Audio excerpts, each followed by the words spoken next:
आपका यूनिक प्रज्ञान यूट्यूब परिवार में मैं प्रज्ञान सर हार्दिक स्वागत करता हूं, वंदन करता हूं, अभिनंदन करता हूं।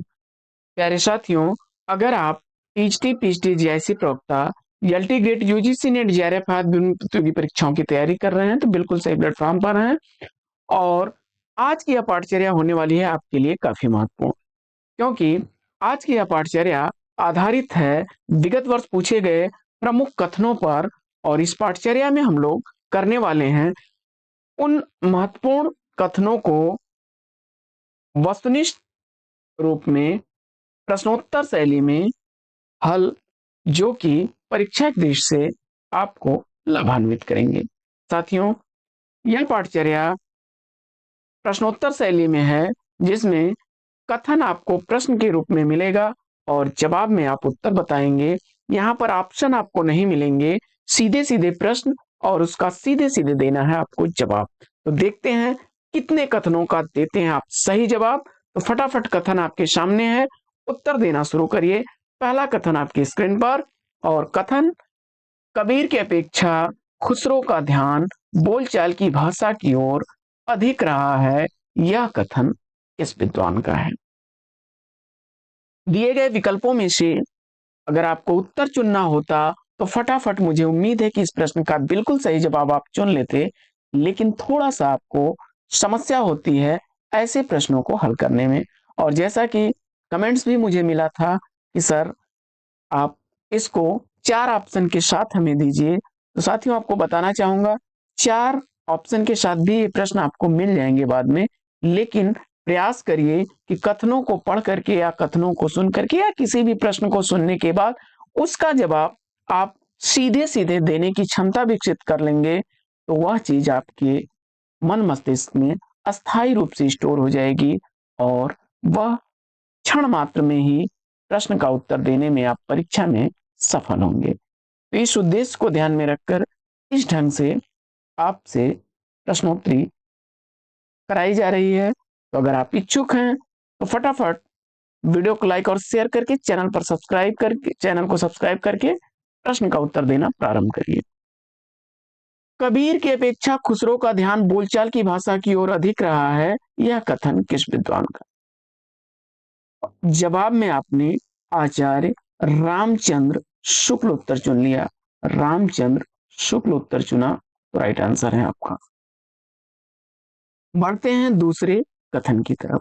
यह कथन है कि मैं कविता को जीवन तक पहुंचने की सबसे सीधी और सबसे छोटी राह मानता हूं। यह कथन किस विद्वान का है? जवाब में आपने रामधारी सिंह दिनकर जी को चुन लिया। रामधारी सिंह दिनकर जी को चुन लिया, तो सही जवाब के साथ हैं आप। बढ़ते हैं अगले कथन की तरफ, और अगला कथन आपकी स्क्रीन पर। फटाफट कथन को पढ़िए और उत्तर दे दीजिए। निराला के संदर्भ में यह कथन है। क्या कथन है कि अद्वैत के वेदांती स्वरूप को ग्रहण करने के कारण इनकी रहस्यात्मक रचनाओं में भारतीय दार्शनिक निरूपणों की झलक जगह जगह मिलती है। यह कथन किस विद्वान का? जवाब में आपने आचार्य रामचंद्र शुक्ल को चुना, तो राइट आंसर के साथ में। आइए बढ़ते हैं आगे और देखते हैं अगला कथन। अगला कथन है, आज के व्यापक सामाजिक संबंधों के संदर्भ में जीने वाले व्यक्ति के माध्यम से ही मुक्तिबोध ने अंधेरे में कविता में अस्मिता की खोज को नाटकीय रूप दिया है। उत्तर टाइप करिए आप, फटाफट कमेंट्स करते रहिए उत्तर। आज के व्यापक सामाजिक संबंधों के संदर्भ में जीने वाले व्यक्ति के माध्यम से ही मुक्तिबोध ने अंधेरे में कविता की अस्मिता की खोज को नाटकीय रूप दिया। यह कथन किसका है? उत्तर में आपने नामवर सिंह को चुना, तो राइट आंसर है आपका। आइए बढ़ते हैं आगे और देखते हैं अगला कथन। अगला कथन है कि खड़ी बोली के कवित्वों और सवैयों में ये वही सरसता, वही भाव भंगिमा लाए हैं जो ब्रज भाषा के कवित्वों और सवैयों में पाई जाती है। जगदम्बा प्रसाद हितैषी के संदर्भ में यह कथन किसका है? जगदम्बा प्रसाद हितैषी के संदर्भ में यह कथन कथन किस विद्वान का है? उत्तर में आपने किसको चुन लिया? आचार्य रामचंद्र शुक्ल को। आचार्य रामचंद्र शुक्ल को राइट आंसर है। बढ़ते हैं आगे और देखते हैं अगला कथन। अगला कथन है कि श्रृंखला की कड़ियां का एक पृष्ठ पलटिए। यदि स्त्री को देखा जाए तो निश्चित देखने वाला कांप उठेगा। उसके हृदय में प्यास है, किंतु उसे भाग्य ने मृग मरीचिका में निर्वासित कर दिया है। महादेवी वर्मा के संदर्भ में यह कथन किस विद्वान का है? महादेवी वर्मा जी के संदर्भ में यह कथन किस विद्वान का है? इसका आपको जवाब बताना है। जवाब में किसको चुन लिया आपने? डॉक्टर बच्चन सिंह को। डॉक्टर बच्चन सिंह को चुना आपने सही जवाब के साथ हैं। बढ़ते हैं आगे और देखते हैं अगला कथन। साथियों, जिस पुस्तक से इन कथनों को कराया जा रहा है, अगर उस पुस्तक को आप खरीदना चाहते हैं तो इसके लिए आप हमें व्हाट्सएप नंबर 9415 94 0501 पर हिंदी 2024 लिख करके व्हाट्सएप करिए। और अगर इसका पीडीएफ पुस्तक का लेना चाहते हैं तो आप पीडीएफ 99 लिखिए और उसको व्हाट्सएप नंबर 9415 94 0501 पर सेंड कर दीजिए। पीडीएफ के लिए आपको एक सहयोग धनराशि 99 रुपए की देनी होगी। वहीं हिंदी 2024 टाइप करके प्रिंटेड बुक ले सकते हैं, जिसके लिए सहयोग धनराशि 259 रुपए की देनी होगी। साथियों, अगर आप इच्छुक हैं तो हमें व्हाट्सएप कर सकते हैं और पाठचर्या में कंटिन्यू बने रहिए और करते रहिए पाठचर्या को।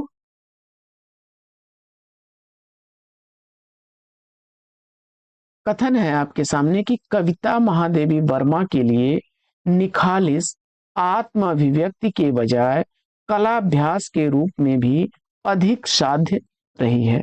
यह कथन किसका है? कविता महादेवी वर्मा के लिए निखालिस आत्म अभिव्यक्ति के बजाय कलाभ्यास के रूप में अधिक साध्य रही है। यह कथन किस विद्वान का है? जवाब में आपने रमेश चंद्र शाह को चुना। रमेश चंद्र शाह को चुना, राइट आंसर है आपका। बढ़ते हैं आगे और देखते हैं अगला कथन। अगला कथन महादेवी वर्मा के ही संदर्भ में कि महादेवी वर्मा जी छायावाद की प्रतिनिधि कवित्री हैं।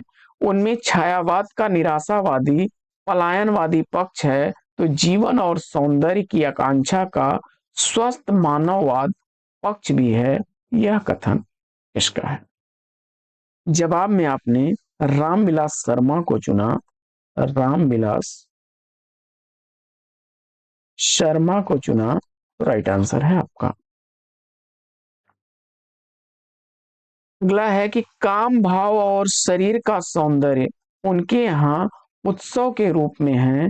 विद्यापति के संदर्भ में यह कथन इस विद्वान का है। काम भाव और शरीर का सौंदर्य उनके यहाँ उत्सव के रूप में है। विद्यापति के संदर्भ में यह कथन इस विद्वान का है। जवाब में आपने राम स्वरूप चतुर्वेदी को चुना, तो बिल्कुल सही जवाब। आगे बढ़ते हैं और देखते हैं अगला कथन। अगला कथन है कि फुटकर पद और दोहे लिखकर बिना महाकाव्य लिखे वे, यानी कबीरदास के संदर्भ में कहा जाए, महाकवि हैं। हिंदी में कबीर को महाकवि की संज्ञा किसने दे दी? तो उत्तर आपने चुन लिया किसको? यह कथन किसका है? राम स्वरूप चतुर्वेदी जी का। राम स्वरूप चतुर्वेदी जी का यह कथन है। आगे बढ़ते हैं और देखते हैं अगला कथन।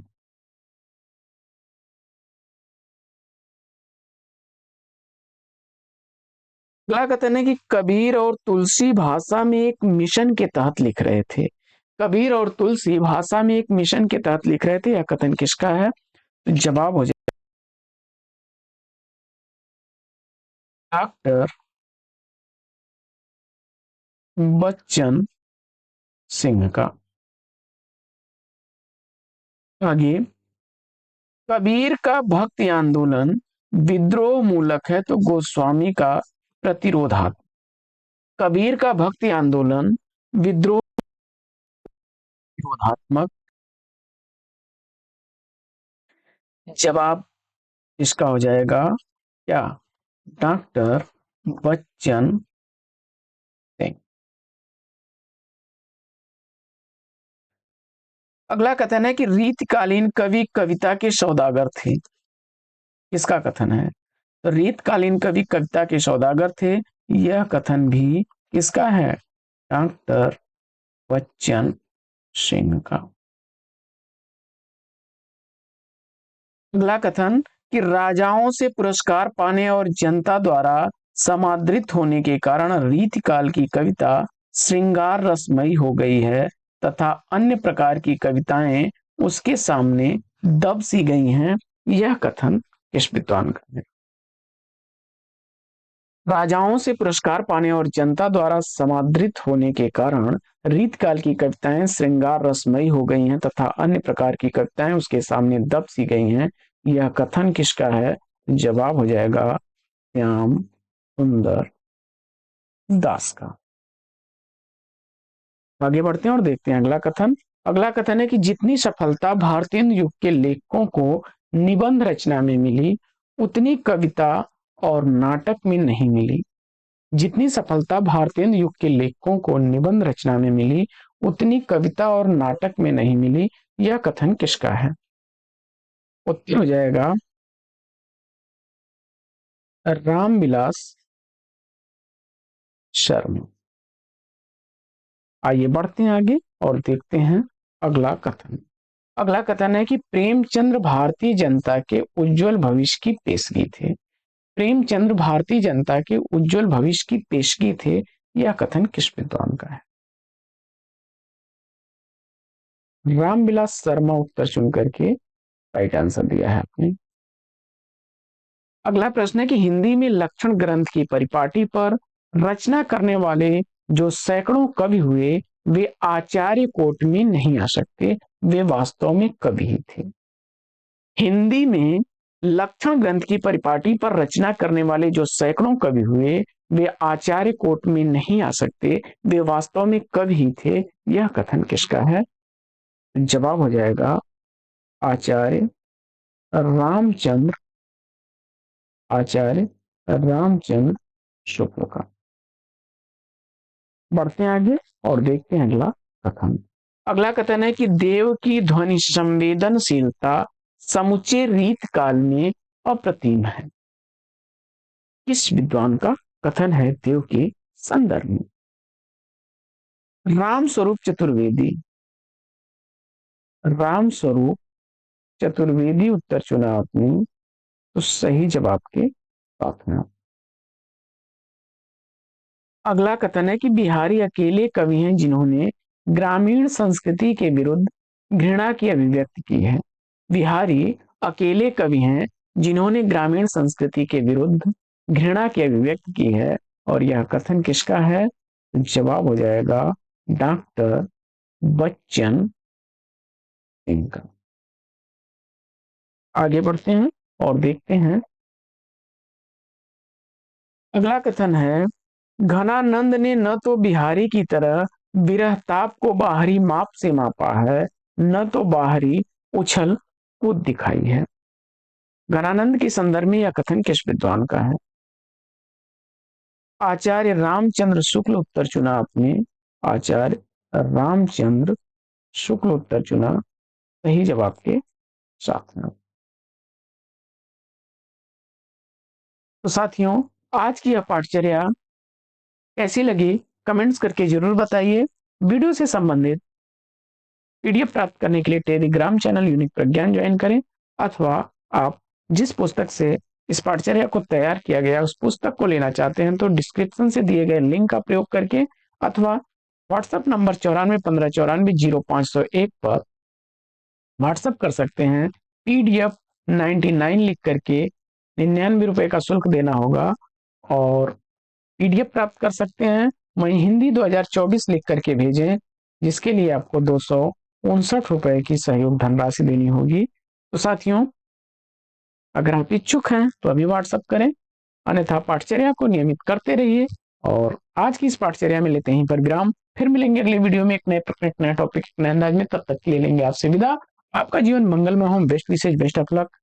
जय हिंद साथियों।